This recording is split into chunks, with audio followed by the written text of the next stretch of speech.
L'écotaxe ne peut pas s'appliquer au 1er janvier 2014.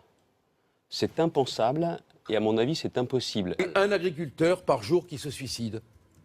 Vous me direz, c'est pas autant que le nombre de Roms qui entrent en France, mais ça pose quand même problème pour qui a une certaine sensibilité. L'Allemagne a mis en place l'écotaxe il y a plusieurs années et elle lui rapporte plusieurs milliards par an qui vont lui permettre de financer la rénovation des infrastructures terrestres. Je pense qu'il serait sage, raisonnable de reporter, de remettre tout le monde autour de la table pour apaiser les tensions. C'est pas nous qui l'avons inventé, hein. C'est la droite, et Jean-Louis Borloo. Quand même après c'est le Grenelle de l'environnement. C'est une mesure qui, je crois, à l'époque, en 2009, a été votée à l'unanimité du Parlement. Donc ce n'est pas vraiment une mesure nouvelle.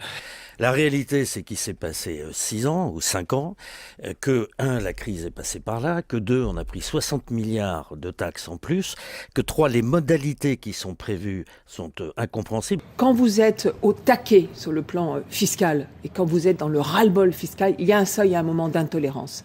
Et là, le seuil d'inacceptabilité, il est là, le seuil d'intolérance est là. La Bretagne a une histoire. Hein, et je trouve que là, on est dans des soubresauts qui annonce quand même, peut-être, si le gouvernement n'y prend pas garde, une véritable révolte. Les gens n'en peuvent plus, quoi. On a eu un petit débat sur les manifestations, notamment de lycéens, la semaine dernière, qui a fait beaucoup hurler sur lycéens, ils peuvent être dans la rue, mais les irresponsabilité, immaturité. Non, mais je trouve ça tout à fait normal de manifester, mais pas de cette façon-là.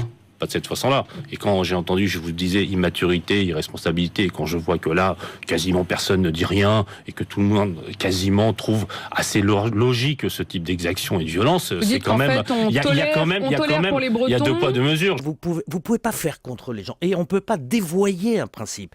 Le principe de l'environnement, c'était le fret ferroviaire et le ferroviaire en général.